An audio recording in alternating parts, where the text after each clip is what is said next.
केतना बड़ाई करी गुरिया हु अजुरिया के चान लागिलू मन करे ताकत रही तहरा उरिया हु अजुरिया के चान लागिलू।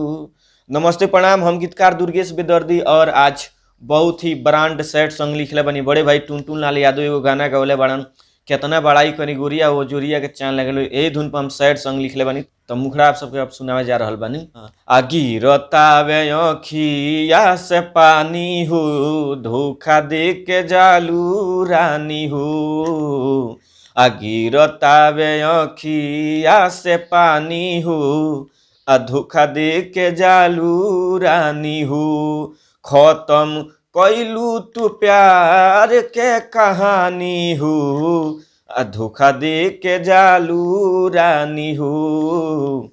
गिरतावे अखिया से पानी हो, धोखा दे के जालू रानी हो। इरला मुखड़ा सुना देनी। अब आप सबके अंतरा सुना जा रहा। अंतरा सुनी कैसे बा कि हमारा से चुपे चोरी कैलू सगाई, दिलवा में छुरी घोपलू जाए हर जाई।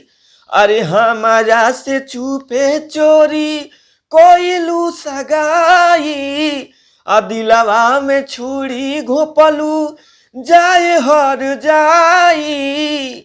केतना बदललू सोचतानी हो, धोखा दे के जालू रानी हो। गिरतावे अखिया से पानी हो, धोखा दे के जालू रानी हो।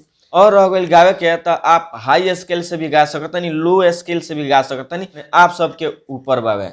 हम बस प्यार से धीरे से गा के आप सबके सुनौनी है। और लास्ट अंतरा खातिर आप सब जे भी कलाकार गावे चाहते गाना के तो हमारा व्हाट्सएप पर मैसेज कैला के जरूरत बा। हमारा नंबर बा 99 345 29 9 12, यानी 99 34 52 99 12 हमारा मोबाइल नंबर है। जे भी कलाकारी गाना के गावे चाहता तो एक बार फोन कैला के जरूरत बावे, हम व्हाट्सएप के माध्यम से लिख के भेज देम।